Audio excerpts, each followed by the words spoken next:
بسم الله الرحمن الرحيم السلام عليكم ورحمة الله وبركاته دعوة الكسر وده برامج حساب أنا ترتك على بورك جراسي كجامعة سومالان oo si joogta ah uga socotaan warbaahinta kala duwan waa barnaamij aan ugu talagalay in lagu dhiirigeliyo dhalinyarada hal-abuur kale iyo hidaha hibada sidoo kalena kor loogu qaadayo xirfadda dhinaca ganacsiga ee ardayda jaamacadaha ku jira ee curinta sameeyay dhinaca hal-abuurka ganacsiga barnaamijka tartanka hal-abuurka sanadadii hore waxaan ku soo qaadanay qaybo kamid ah ganacsiga sidoo kale arrimaha bulshada iyo tiknoolajiyada qaybo kale oo ka hadlayay waxaan u yeeri doonaa barnaamijkan inaynu gudagalno gudoomiyaha guddiga kala saarida ahna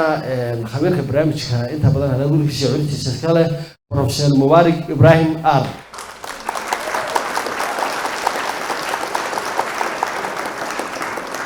waxaan u yeeri doonaa ganacsade Cabdiraxmaan Buraale waxaa kaloo u yeeri doonaa ganacsade Cabdi Yusuf R oo ah mulkiilaha shirkadda Sagarjad waxaan u yeeri doonaa ganacsade Ismaaciil Meecaad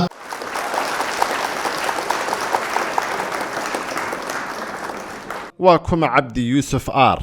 Cabdi Yusuf R waa ganacsade waxa uu 15 sano ee u dambeeyay ahaa maamulaha guud ee shirkadda caanka ah ee Sagarjad waxa uu hore uga soo shaqeeyay shirkaddii Bitag oo uu ahaa madaxa suuqgeynta iyo iibka shirkadda MSG Trading Company oo uu iyadana ahaa madaxa iibka waxa uu Cabdi digriga koowaad ku qaatay maamulka iyo ganacsiga waxaanu hadda wadaa digrigii labaad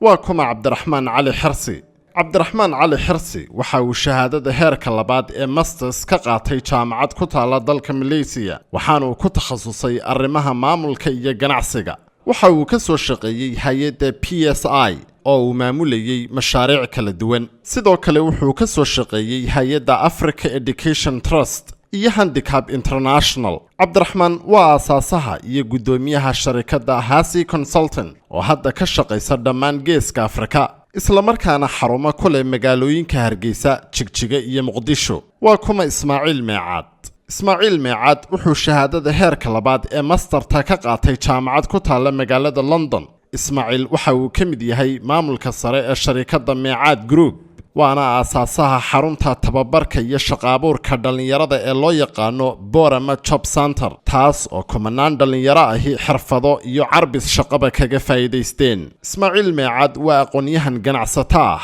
oo aqoon iyo khibrad durugsanba u leh maamulka hogaaminta iyo hal-abuurka waa kuma Mubarak Ibrahim R Mubarak Ibrahim R waa hal-abuuraha iyo madaxa barnaamijka tartanka hal-abuurka ganacsiga waana gudoomiyaha jaamacadda Badar waxaan markan ku soo dhaweyn doonaa koox ka socota jaamacadda New Generation oo barnaamijkan caawan ku qiimeyn doona bal barnaamijka ka qayb galayaan jaamacadda New Generation ardayda ka socota waxay ku tartamayaan farsamada qodaalka casriga ah ee beeraha waa barnaamij cusub ay doonayaan soo kordhiyaan tartankan ay ka qayb galaan waa tahay kuma taadu Cabdirasaaq aad baan idin habaleeyay adiga Cabdinaasir ba waxa jecel saddex mid baad haysataa saddex amar waxaad soo bandhigi doontaa barnaamijka halkan aad ugu talagashay dadweynaha aad la wadaagto habeenkan caawa waxaan jecel ka faa'iideysan doonto waqtiga bismillaahir rahmaanir rahiim ilaahay baa mahadle marka ugu horeysa isku keenay madashan magacaygu waxa weeyaan Cabdirasaaq Maxamed Ibrahim waxaan ka socdaa jaamacadda New Generation farciida magaalada Hargeysa mashruucan ku tartamaya waxa weeyaan waa beer magaciisa waxa loo yaqaanaa farsamada qodaalku waxay soo saari doontaa fruitiska iyo vegetables-ka oo aad loogu baahan yahay dalka 12 biloodba waxaan isku dayi doonaa inaan soo saarno farsamada qodaalku maxay kaga duwan tahay beerihii hore imika halkan beer baa ku tartamaysay maxay kaga duwan tahay laftarkeeda waxaan ognahay beeraha saddex baa loo qaybiyaa marka laga hadlayo subsistence farming intensive farming iyo commercial farming Somaliland guud ahaan waxa u badan tahay 99% subsistence farming oo ah quudda daruuriga qofka ka soo baxa beertiisa beertu wax ka soo saaraya isaga ma dhaafsiisana isaga naftiisa u kooban tahay kharashi ka soo baxa isaga dib isticmaalaya markaasi ma awoodo inuu suuqii la wadaago oo dadkii uga faa'iideeyo markaasi sidoo kale beerteedu waxay kaga duwan tahay beerihii kale waxaan aaminsanahay farsamada qodaalku inay tahay beerta ugu taariikhda weyn ee Somaliland sideeba u tahay farsamada qodaalku waa beertii ugu horeysay ee laga hirgeliyay geedaweyn Somaliland oo dhan 1954 waxa laga hirgeliyey intaanu dowladda ingiriisku iman awowgii baa ka keenay dibadaha dalagii ugu horreeyey laga beeray degmada Arabsiina wuxuu ahaa saytuun maanta Soomaaliland oo dhan dhirta isticmaalayso beertii ugu horreysay ee laga soo saaray waxay ahayd farsamada qodaalka taasina waxaan maleynayaa inay tahay waxaanu dheernahay dadka waxaanu isticmaali doonaa habka casriga ee loo yaqaano drip irrigation sidoo kale waxaanu isticmaali doonaa dhulka caadiga ah labaan u qaybin doonaa greenhouses kana qayb baanu isticmaali doonaa drip irrigation kana qayb baanu isticmaali doonaa dhulka caadiga ah ee dalaga laga beero waxaanu adeegsan doonaa drip irrigation wadankeena waxa jira surface irrigation baa la isticmaalaa surface irrigation kaasi faa'iidadu leeyahay waxa weeyaan in biyihii ay ka khasaaraan wado inta lag bay marayaan dalagiina meel fog buu ku yaalaa dhulkii baa biyo iska cabiya meel aanu dalagii ka bixin taasaan ka hortagi doonaa marka drip irrigation baa dhulka caadiga u isticmaali doonaa qaybna greenhouse baan isticmaali doonaa beerteedu waxay ka kooban tahay 3 beerood baanu leenahay degmada Arabsiya ku yaala mid waxay ka kooban tahay 100 hektar mid waxay ka kooban tahay 50 hektar midna waxay ka kooban tahay 5 hektar oo kaliya marka dhammaantood qaar fruitskan ka soo saarnaa qaarna vegetableskan ayaanu ka soo saarnaa waxaanu doonaynaa inaanu isbedel samayno oonu soo saarno dhir aan hore loogu arag Soomaaliland waxaan ognahay inay ku dhasho maxaa la yiraahdaa liin macaantu 4 sanadood ilaa 3 sanadood waxaanu keeni doonaa wadanka dhir ku dhasha 2 sano gabigeed liin macaan 2 sano ku dhalaysa waa inagu Soomaali hadeen nahay isbedelka ma naqaano haddii uu awgeen u beeran jiray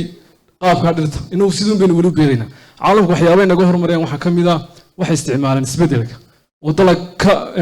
ka muddo dhow wax soo saarkiisuna ka farabadan yahay isticmaalaan halkeen u soo iibgeynaa waxaan u soo iibgeyn doonaa suuqyada Hargeysa meelahan u iibgeyn doonaa waxa kamid ah hoteelada groceriyada suuqa traditionka ay gobonimo waliba halkaasaan xoog saari doonaa maxaanu aragti leenahay waxaan doonaynaa inuu ka saarno suuqa gabi ahaanba wadamada qalaad inooga imanaya dalaga inooga imanaya wadamada qalaad ee Soomaaliland ka baxsan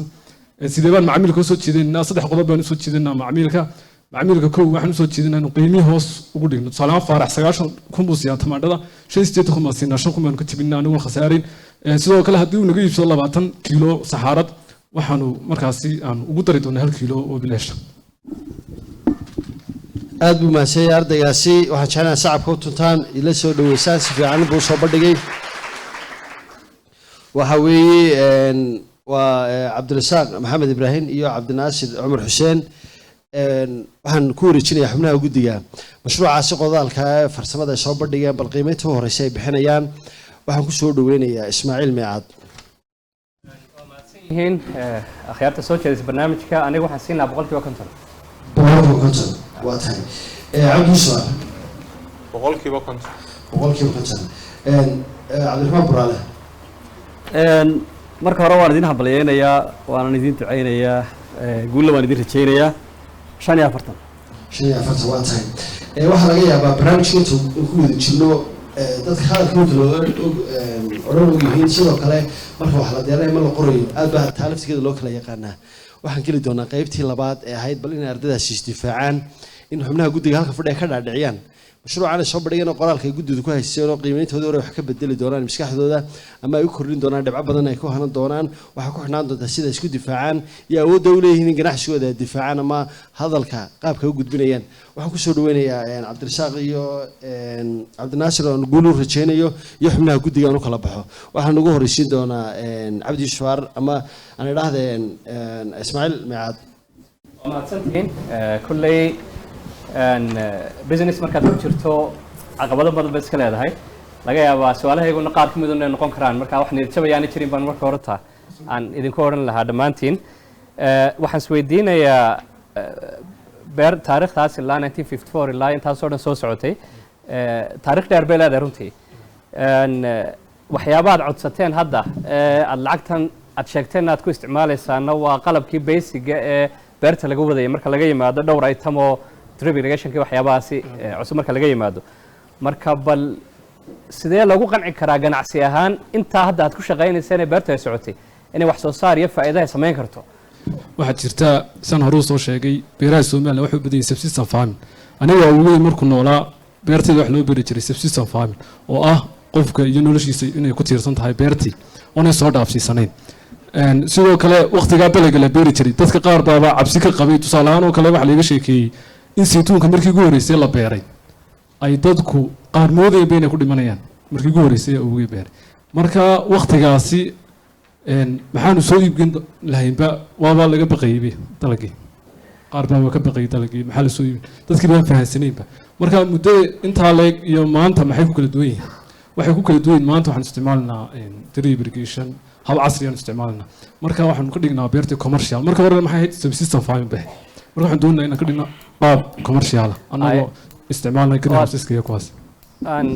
aan soo aruuriyo marka aan anigu hadda guddigana ku jiro markaan qiimeynayo waxaan u baahanahay inaan ku qanco waxaanay faa'iido ma sameynaya waa ganacsi dhinaca ganacsi bes baan ka eegaya hadda marka wixii aad haysay hadda sidii ay ahayd beertu wax faa'iidood ka samaysay miyay jirtaa ilaa hadda sida ay tahay hadda familigu wuxuu ka kooban yahay 12 qof saddex beerood baan leenahay san hore soo sheegay qayb familiga beerta marka anagu qaabkan doonayna in ku beerno anaga doonana beer gaar ah in u baxno familiga in la shaqeyno oo dalagaan ka soo saarnaa beerta marka dad doonaysa dalag waxaan ku sheegaa waxaan soo saarno iminka سؤال كجودو عبد الرزاق إن يرمي كسي دير لها وح معني فائدة أو ديري أو أنو gaarsiinayno gobolada hawa yaraatee ma sii jirto laakiinse annaga ayaynu ugu kooban tahay imikana waxaanu doonaynaa inaynu tafaxaydano inaanu soo saarno wax soo saar badan oo dhammaan goboladoo dhan aanu gaarsiino annagoo isticmaalna habka greenhouse-ka drip irrigation systemka iyo macnihii dhirkan cusub ee ku baxaysa macnihii muddada kooban ku soo saarta wax soo saar yeela ay annagoo isticmaalayna ayaanu doonaynaa inaanu markaa insha Allah isticmaalno سؤال كوم بان دويدين يا كل وحي تكنيكال اسماعيلو ياك فديا waa xagga beeraha aad khabiir ugu ah laakiin anu mid guud baan weydiinaya oo ah waxaad ku sheegteen proposalkiina ama presentationkiina in beertan ay tahay beer family u leeyahay oo awooga iyo imakana dhowr iyo 10 qof oo family ay wadaan ma la oran karaa marka ma ha business idea cusub oo idinku ad generate garaynaysan ama keenteen haddii se aanay ay tahay oo macnaheedu aanay ahayn businesska cusub maxaa ku soo kordhinaysaa tii hore un kaga duwantii maadaama aad hore u sharaxday bal dhowr qodob noo sheeg waa si wanaagsan greenhouseska horta waa laga isticmaalay Soomaaliland oo dhan iminka ma soo kordhinayno greenhouseska laakiin beerteedu saan hore kugu sheegay waxay leedahay hadda greenhouses waxa noo yaala annaga xaafadda greenhouses bay isticmaashaa maadaama saddex beerood leenahay annagu waxaan u bixi doonaa beer gaar ah oo beerta kale tagi doonaa annaga oo doonayna inaanu ceelka beertaasi kale ay leedahayna aan kaga soo saarno wax marka haddaan su'aasha kaaga jawaabo waxay noqonaysaa igu sharci jawaabta macni ma wax aad idinku ikhtiraacdeen cusub miyuu ku jira mise waxa doonaysaa inaa horumarisaan businesska family-ga may kuma jiro beerteedu waxay u beeraan habkii hore hal greenhouse oo kaliya adeegsadaan laakiin anagu waxaan adeegsan doonaa laba greenhouse oo noo yaala laba greenhouse baan birooga haysanaa san halka ku soo qornay biri baan noo yaala kaliya waxaan u baahnay in bacdi soo iibsano deedna aanu beerta kale ula baxno oo ku soo marka aan halkaas ku beerno Cabdi Rasaaq waxaan ugu sii darayaa waxa jira un anagu waxaanu hay'ado ayaanu u xaraysanay proposals hay'ado ayaa markaa naga caawiyay xaq qolkii bacday store house-kii aan wax ku keysan lahayn qolkii shaqaaluhu nooga shaqeynayay ay fadhiisanay xafiisyadii iyo qolkii aan ku toobir lahayn shaqaalaha ayaga intaa waa la noo dhisay sidoo kale greenhouse-yaduna waxa u baahan yihiin repair in la nagu sameeyo la noo dayactiro qofkii wax haysta ayaa wax loogu daraa si uu wax u soo saaro marka anagu waxaan aaminsanahay haddii maanta la baritaaro inaanu macnihii dhammaan gobolada wax gaarsiin karno oonu wadanka aanu macnihii kala dagaalami karno wadamadan kale wax u soo dhoofinay Ethiopia ka mid tahay Yemen ka mid tahay in aanu anagu macnihii wadanka inta qayb lixaad la aan ka ciyaari karno inaanu wax gaarsiin karno waad mahadsantihiin beerta soo jireenkana waan idinku hambalyeeynaa inaad sii joogtaysaanna waan idinku sii dhiirigelinayaa markaad dalbateen $7,370 greenhouse yarna sii jiray mid kalena rabtaan inaad rakibtaan dalka oo dhanna doonaysaan inaad khudrad gaarsiisaan sidee isu qabanaysaa beertiinu ma karaama lagu afuufaya macnihii laba greenhouse wadanka inaanu adeegayn waa caqliga saliimkiiba uu garan karaa laakiinse anagu waxaanu raacinaynaa dhul maadaama dhul weyn haysano in aanu dhulkaa weyn hektaar beerno oo aanu dhowr hektaar aanu beerno anagoo ka faa'iideysanna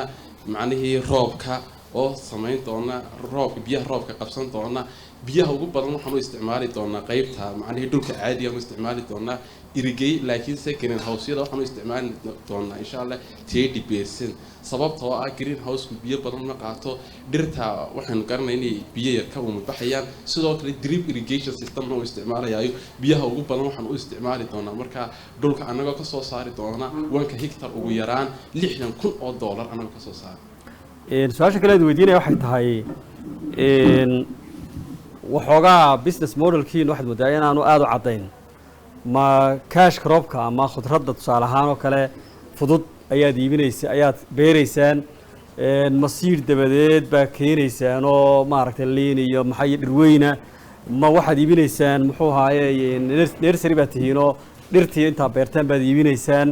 waxoogaa waxaad moodaa in presentationkiinu dhowr jeer uu soo galay aad maasantay waa su'aal wanaagsan vegetableska iyo fruitiska labadaba waanu ka beeraynaa vegetableska waxaanu ka beeraynaa dhulka caadiga iyo greenhouse-ka labadaba annagu adeegsan dhulka caadiga drip irrigation baanu adeegsanaa greenhouse-ka gudihiisana drip irrigation baanu adeegsanayna fruitiskana waxaanu adeegsanaa surface irrigationka waraabka loo yaqaano marka fruitiska laftarkiisa waanu soo saarayna fruitiska uu ku yaala hadda geedo waaweyn baa beerteeda ku yaala saan hore soo sheegay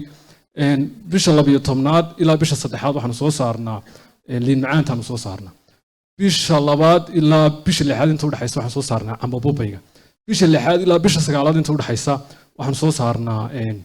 amba lafkaan soo saarnaa bisha 9aad ilaa bisha 12 waxa socda saytuunka marka fruitiska waan soo saarnaa laakiin waxaan ogaanay in fruitiska looga baahi badan yahay vegetableska marka in adigu koob sharaab cabto inaad maanta bariis ku soo qadayso ka mudan horta marka hore inaad bariis ku soo qadayso oo basal lagu soo jarjaray ayaa ka mudan baan malaynaya marka labada waan adeegsanaa laakiin fruitiska hore waxay ahayn fruitis traditional ah waxaan doonaynaa kuwa cusub inaanu keenno oo 2 sano ku dhalaya gebigooda waa barnaamijka diyaariyooyinka YouTube-ga ku jira ayaan ku soo bandhigay marka fruitiskaas waxay kaga duwan yihiin fruitiskeenna hore saytuunku wuxuu ku dhali jiray muddo dhowr sanadood ah geedu intuu ku gaadhayana muddo badan bay ahayd liin macaantuna sidaas leeg waxaan doonaynaa inaanu keenno liin macaan gebigeedu waa 2 sano ku dhalaysa saytuun gebigiisu waa 2 sano ku dhalay technically cid aqoon u leh oo agronomist ahoo dhirtan dabadda ka keenaysaan ee muddada yar ee gaaban jiraysa ama ku dhalaysa inay waddankeena ciidiisa iyo cimiladiisa la qabsanayso ma daraasayseen mise waa markii ugu horeysay 2 geed oo cambalaf aan beeray cambalafku waxaan ognahay inuu yahay geedka ugu muddada dheer la Soomaalida wuxuu ku dhalaa muddo 6 sanadood ah cambalafka markaanu beernay waxaanu ogaanay inuu ku dhalayo 2 sano oo kaliya imika dhir baa laga keenay maalin dhawey dowladda deegaanka Soomaaliya Itoobiya waxaan inagu caawiyay madaxweynaha dowladda deegaanka Soomaaliya Itoobiya waxaan ka soo gudoomiyay wasiirka beeraha hadii aad daawateen dhirtaasi waa dhirta aan hore u beernay anagu inuu tijaabinay waxa ay ku dhalaysaa dhirtaasi 2 sano sidoo wasiirku sheegay dowladda deegaankii nooga timiday laakiin anagu waxaan ogaanay 2019 waanu beernay waanu tijaabinay waxaan ku dhalaysaa muddo 2 sano ah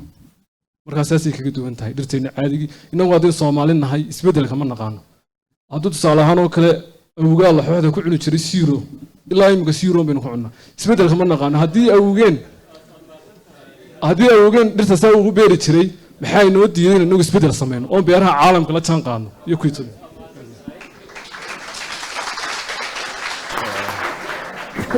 isla arabsiyo miyaad ka warqabtaa beer qolo Syrian ay ka shaqeyso oo liin macaanta hayaan markaad u tagtay ku oranayaan 2 sanadood bay ku dhalaysaa saad sheegayso aad ku sheegay tijaabi barnaamijka ka diyaariyay markaad dadku qorto YouTube-ka cadays bariis waxaad arkaysaa in YouTuber oo saaxiib nahay oo maalin arabsi u soo booqday dadna barnaamij baan ku diyaarinay magaalada arabsiyo marka waxaa ka mid ah dhirta Syrianka iyo muddada ku dhalayso haddii marka YouTube-ka ku qorto cadays bariis sida sawirkaaga ka muuqda waxaad arkaysaa annaga oo dhirtii sharaxayna waa jeclaan lahaa haddii waqtiga meel aynu ku qaboon daawno marka anaga tijaabino hore tijaabin dhirtaas aad bay mahadsan yihiin cabdirasaaq iyo cabdinaasir oo ka socday jaamacadda New Generation waxaan jeclahay inay runtii barnaamijkoodii difaacdeen bal difaacii ay sameeyeen iyo barnaamijkoodaasi sidee u faahfaahiyeen qaybtii labaad ee qiimeynta ayaan u gudbaynaa waxaan ku bilaabayaa cabdiraxmaan buraale waxaan jecel bal inaan weydiiyo kooxda ka socotay New Generation ee cabdirasaaq iyo cabdiqani cabdinaasir wixii iska bedelay bal markii uu difaaca arkay iyo dhibcii hore u bixiyay ayaa cabdiraxmaan si fiican bay isu difaaceen laakiin dhibci halkii baan u daayay halkoodii u dayso waa tahay cabdi yusuf markii hore boqolkiiba 50 baan siiyey marka difaacoodii markaan dib u yara qiimeeyey 5 baan ku daray kaliya waa tahay ismaaciil maad anigu waxaan siinayaa 60 toban baan ugu daray toban baad ku dartay aad baad mahadsantihiin waxaan jeclahay shacabka horta inay la sii dhaweysaan wareegga saddexaad ayaan ku kulmi doonaa mar kale daawadaalintaasi waxaan kusoo gabagaynaa barnaamijka xisaab badan ee tartanka halabuurka qaybtan oo ay ku tartamayeen arday ka socota jaamacadda nutrition ee magaalada hargeysa waxaan u rajaynayaa inay guulaystaan qaybaha dambe ee tartanka ayaa ay mari doonaan runtii oo maalinba maalinta ka dambe xiisiisu sii kordhi doono ilaa iyo gabagabada rabaan taasila gaadhno in guulaystayaashu halkan ay la yimaadaan lacag badan ay ku guulaystaan ganacsigoodana ay hirgeliyaan waxaan si gaar ugu mahadnaqnaa bangiga caalamiga Premier Bank oo barnaamijka maalgeliyay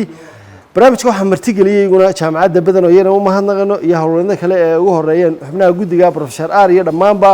xubnaha guddiga ka shaqeeya halkan ku qiimeynaya ardayda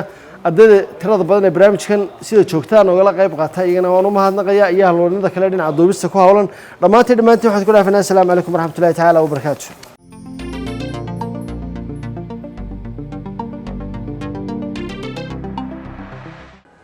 walaal safarkaygii turkiga saacadaha ka hadhay lacagta intaa leegna safar lama geli karayo waxaan doonayaa lacagta inaan kuu sii dhiibo si aad iiga soo daba dirto waa dahooy taleefanka carruurta kula haystee hayga qaban waaye walaalay sodageel baxa ahaa si ka noqotay maanta had maa laga tegay wararka aad ka sheekeynayso maxaa lacag lagaa soo daba dira iyo taleefan aad ka soo hadasho kugu hawlay soo tan Premier Bank noqotay hawl fududayn oo halkii aad tagtaba xoolaha ku daba sidaysaa oo aan koon baaba ku leeyahay lacagtaan dhigtay ma iyaga iga soo daba diraya balina mari ku soo dhawaada Premier Bank maxay idinka caawiyaa Mastercard baan u baahana